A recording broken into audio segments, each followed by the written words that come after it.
Dixo Daily presenta.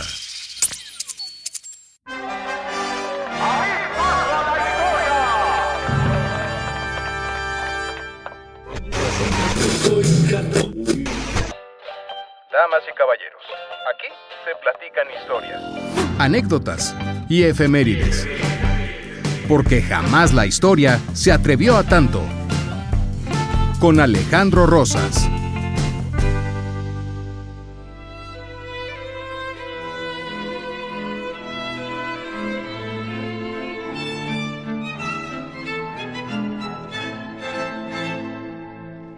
Hola, ¿qué tal? Soy Alejandro Rosas y esto no es una fiesta de 15 años, aunque estén o hayan escuchado un fragmento de este vals.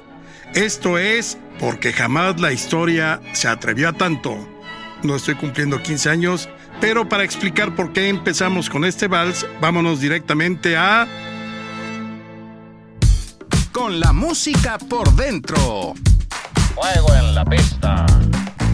Les voy a hablar brevemente de un compositor de Sonora, nacido en Hermosillo. Se llamó Rodolfo Campodónico y nació el 3 de julio de 1866. Fue músico, sabía distintos instrumentos, tenía esa pasión y esa vocación por componer con mucha facilidad.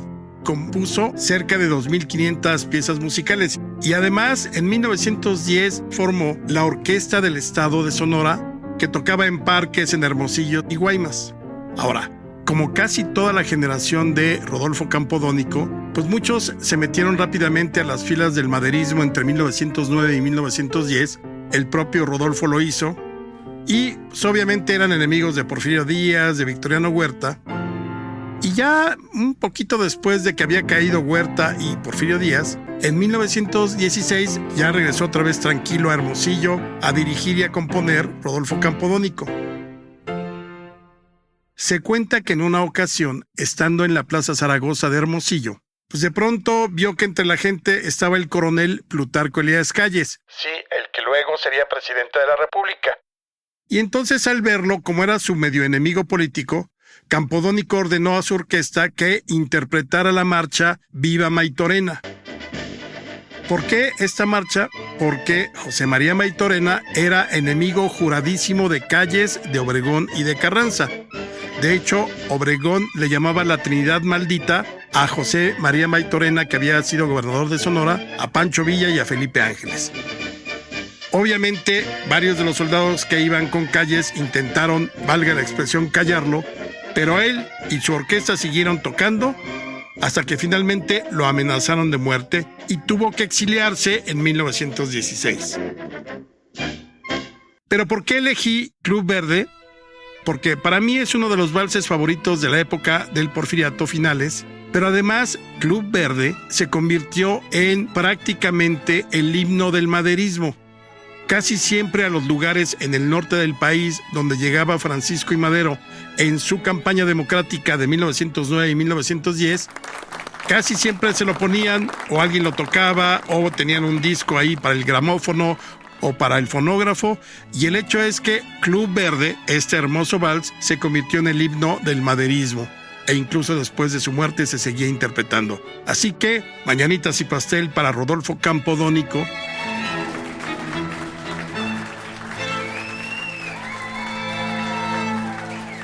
Que aquí entre nos era el vals con el cual yo ponía como alarma para despertar a mis hijos cuando estaban chicos, ahí iban a la primaria, 6, 7 años, y desde luego hoy odian este vals que a mí me parece espléndido.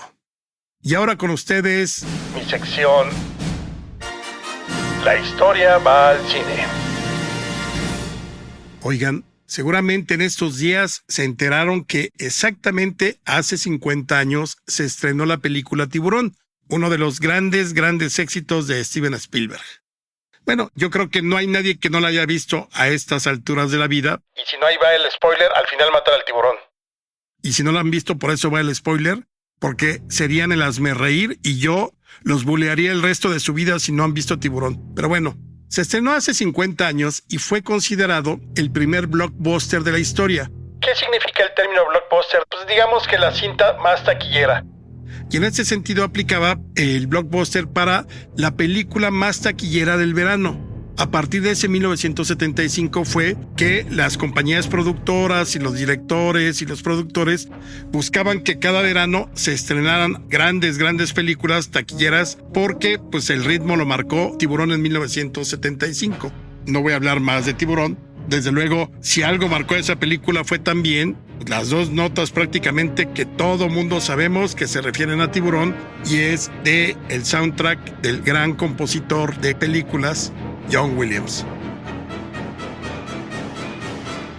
Pero yo a lo que quería ir es que ahora que estamos cumpliendo 50 años del estreno de Tiburón en el mundo, pues obviamente no nos podíamos quedar cruzados de brazos en México, y en 1977 tuvimos nuestra mexicanísima versión de Tiburón que se llamó Tintorera.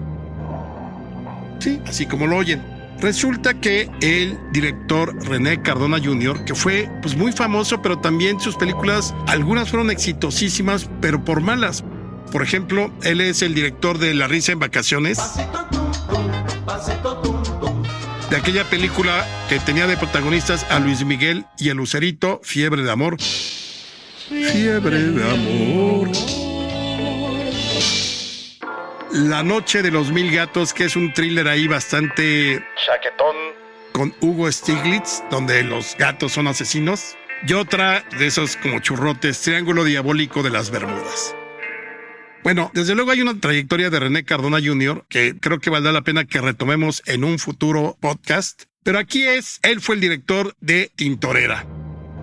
Y como les digo, fue la respuesta a Tiburón. Ahora, la Tintorera es un tiburón tigre.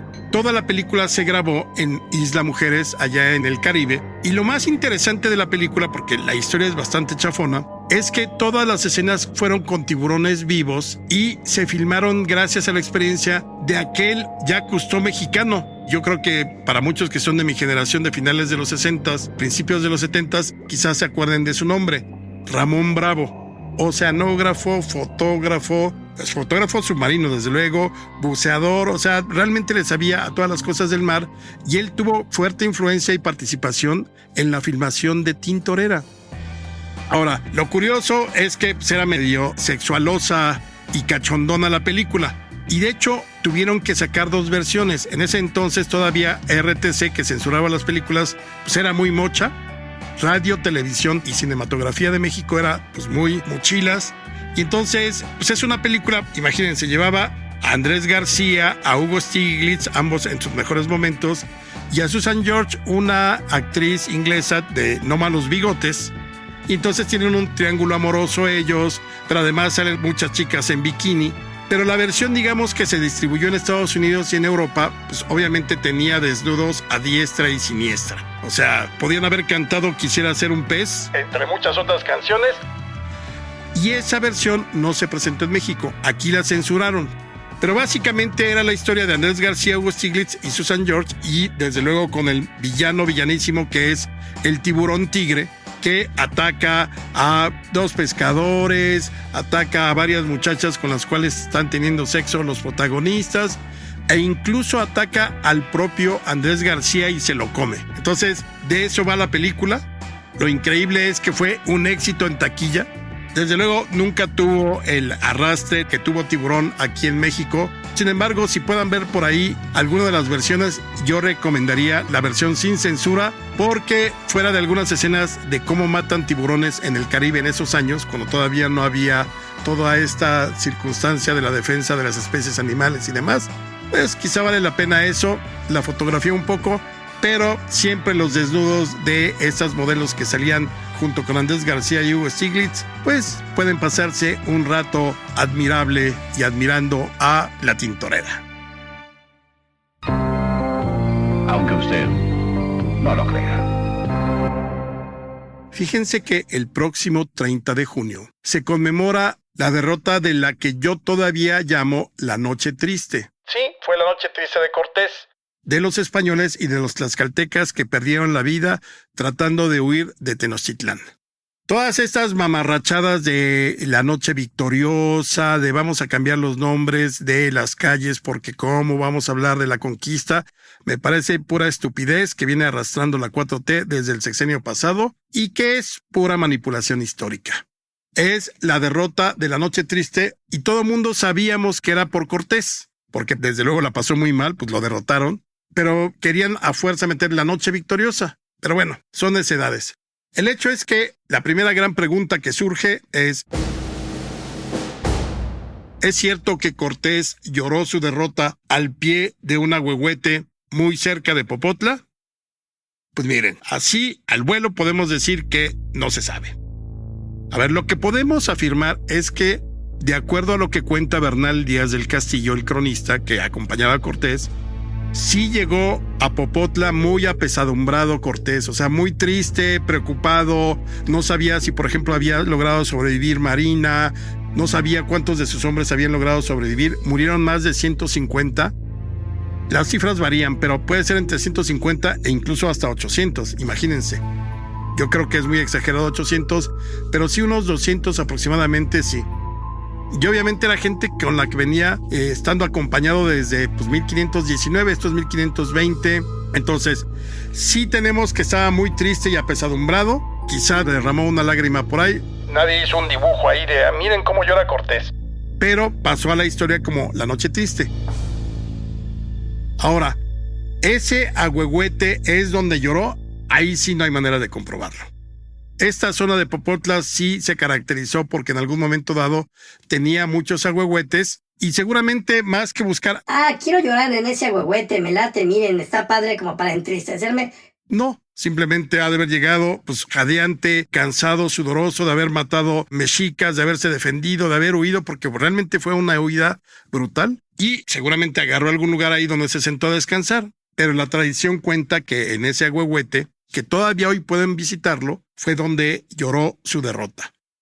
Ahora, lo que ustedes ven ahí en Popotla es el árbol, que ya está muerto desde luego. A lo largo de la historia, que tenía más de 500 años, se quemó en 3 ocasiones. La última ocurrió en enero de 1980, porque estalló un transformador que estaba muy cerca del árbol, porque como México no hay dos, una feria de estas que llegan de pronto por el santo patrono de algún barrio, se colocó ahí, se colgó del transformador, reventó el transformador y un par de chispas empezaron a quemar el árbol, que ya estaba en bastante malas condiciones, y rápidamente ardió. ¿Lo lograron apagar?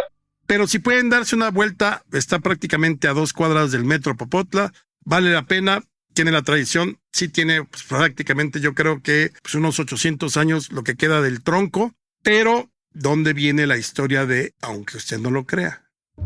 Pues resulta, aunque usted no lo crea, que el ingeniero Gustavo Aguirre Benavides, sí, ya hemos hablado en otros programas, de que fue aquel chavito que iba en un barco que llegó al lugar de la tragedia del Titanic.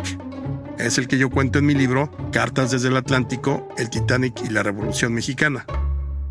Bueno, mi protagonista, Gustavo Aguirre Benavides, se hizo botánico, científico, era todo un sabio, y se le ocurrió en una ocasión rescatar un retoño del árbol de la Noche Triste, de este ahuehuete, antes de que terminara por morir. El ahuehuete, desde luego. Se lleva ese retoño a Parras, Coahuila, y ahí logró crear un gran jardín botánico que era famoso en la región durante muchos años. Desafortunadamente hoy el jardín botánico casi ha desaparecido, pero ¡tarán! Resulta que todavía ahí pueden ver al nieto o quizá al hijo del árbol de la Noche Triste. Está rozagante, está espléndido, es maravilloso. Voy a subir una foto a mi Instagram, me pueden seguir en ARR1910 para que vean el descendiente original del árbol de la Noche Triste, que desgraciadamente ya murió, sigue ahí el tronco, pero su descendencia está feliz y contenta en ese oasis del desierto que es Parras, Coahuila. Así que un saludo al árbol de la Noche Triste, descendiente del original, que se encuentra en Parras, aunque usted no lo crea. Un dato para ligar. Fíjense que hoy, ese sí es un dato para ligar, pero nada más para los hombres que van tras alguna mujer de no malos bigotes. Me gusta esa expresión. Digo, aunque tuviera bigotes, pues quizá uno perdonaría una noche de pasión, pero esa es otra discusión que podríamos tener en otra ocasión. Pero aquí sí tenemos que ir directamente porque es una historia de mujeres y el dato curioso con el cual van a ligar y van a tener una noche cochinona, sabrosona, llena de pasión y de sexo, tiene que ver con una historia de mujeres. Nuevamente, como siempre, la recomendación es: se perfuman, se lavan, se bañan, se limpian bien todo, mucho desodorante, bien rasuraditos arriba abajo, todo perfecto. Llegan a la barra, ven a su prospecta y entonces le preguntan así directamente: oye, de casualidad, ¿tú te llamas María? Es 99% de probabilidades, yo creo que te digan que no, aunque de pronto se puso el nombre de María de moda, ¿no? Antes María era, digamos, cotejado, se acercaba pues las Marías, las que trabajaban en el servicio doméstico, obviamente el clasismo y demás, pero de pronto María como que retomó su importancia, su garbo. A mí me encanta ese nombre. Ustedes llegan con la chava que hayan decidido que puede ser su próxima conquista de una noche y preguntan: ¿te llamas María de casualidad? Cualquiera que sea la respuesta, ustedes tienen que decir si es sí. Sí. Ah, qué bueno, porque mira, te traigo un dato y una historia que seguramente te dejará abierta. Con la boca abierta, perdón. Si es no, le dices: ah, mira, no importa, pero te traigo una historia que seguramente te dejará con la boca abierta esta noche. Y es una protagonista de la historia y se llama María de Estrada. Y entonces empiezan a contar. Fíjate que María Estrada le apodaban la vieja. Increíble, desde luego no para la época, aunque tenía cerca de 35 o 40 años, pero para esos estándares y para la duración de la vida en esos tiempos, pues quizás sí ya era mayor. Era la esposa de uno de los hombres de Cortés que había llegado en 1519 y ella siguió a su marido y lo acompañó aquí en los primeros meses del encuentro entre los españoles y los indígenas mexicas. Bueno, cuenta Bernal Díaz del Castillo que Cortés, para salvaguardar la seguridad, quiso que todas las mujeres estuvieran a salvo y decidió que ellas se quedaran en Tlaxcala a resguardo de sus aliados los tlaxcaltecas. Pero aquí es lo que viene la historia que te va a encantar. Ajá. María Estrada le dijo a Cortés: no está bien que las mujeres españolas dejen a sus maridos yendo a la guerra. Donde ellos murieren, moriremos nosotras. Y es necesario demostrarle a los indios que son tan valientes los españoles que hasta sus mujeres saben pelear. Y sí, María era muy bragada, muy echada para adelante, muy valerosa. Y ya había sido prisionera de los indios taínos en Cuba durante la conquista de Cuba ya por 1514 aproximadamente, pero salió con vida. Se vino y esa noche del 30 de junio de 1520, que fue el día en que se suscitó la batalla de la Noche Triste, cuando huyeron los españoles de Tenochtitlán, pues obviamente ella dijo: yo voy a seguir a mi marido. Agarró una espada, agarró su escudo y se lanzó con las mujeres del grupo donde iba ella y arremetía, mataba indígenas, se defendía, gritaba. Las descripciones decían que se comportaba como si fuera uno de los hombres más valientes del mundo. Y ya cuando Bernal Díaz del Castillo ve que llega a tierra firme después de la huida por la calle de Tacuba, dijo: celebro que haya llegado esta española que decía llamarse María de Estrada. Y entonces, en ese momento ustedes toman la copa, porque obviamente ya tendrán la admiración y el respeto de su prospecta, y digan: brindemos juntos por María y pasemos una noche que no sea triste, sino feliz. Salud.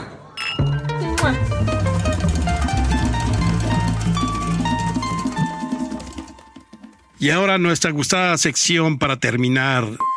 Bailar con la más fea. Como ustedes sabrán, porque sé que aquí hay muchos porfiristas, Trasnochados, desde luego. pero bueno, el punto no es que sean trasnochados o no, sino que siempre interesa la historia del porfiriato. Pues seguramente saben que el 2 de julio se conmemora un año más de la muerte de Porfirio Díaz, que falleció en París en 1915. Y aquí, en esta ocasión, me permito leerles un pequeño fragmento de mi texto sobre Porfirio Díaz, que publiqué en el libro Muertes Históricas allá por el año de 2008. En 1915, Porfirio Díaz llevaba ya 4 años en el exilio, viviendo en París. Su salud había menguado y a mediados de junio, el médico le ordenó reposo. La memoria del general iba y venía. Los sueños se mezclaban difusamente con la realidad.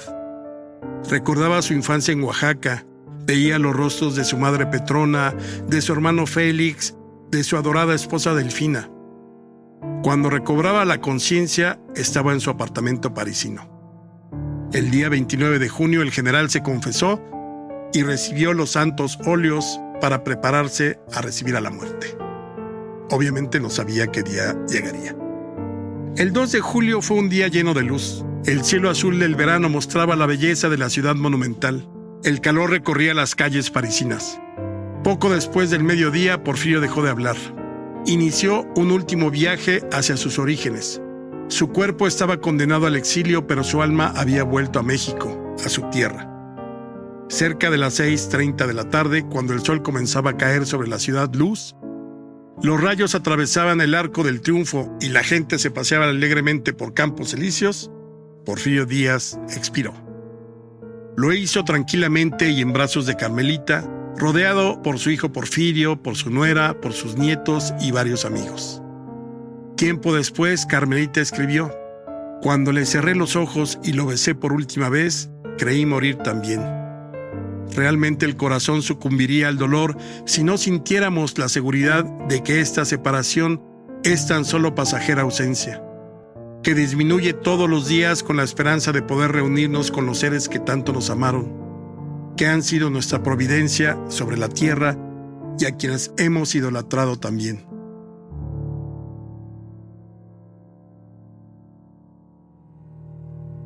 Porfirio fue sepultado en la iglesia de San Honorio, un lugar que era totalmente ajeno a su historia.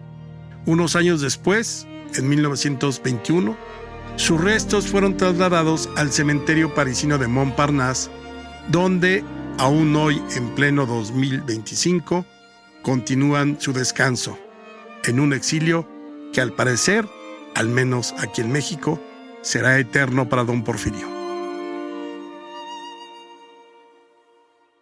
Porque jamás la historia se atrevió a tanto. Soy Alejandro Rosas y como siempre espero que me escuchen la próxima semana. Una producción de Dixo.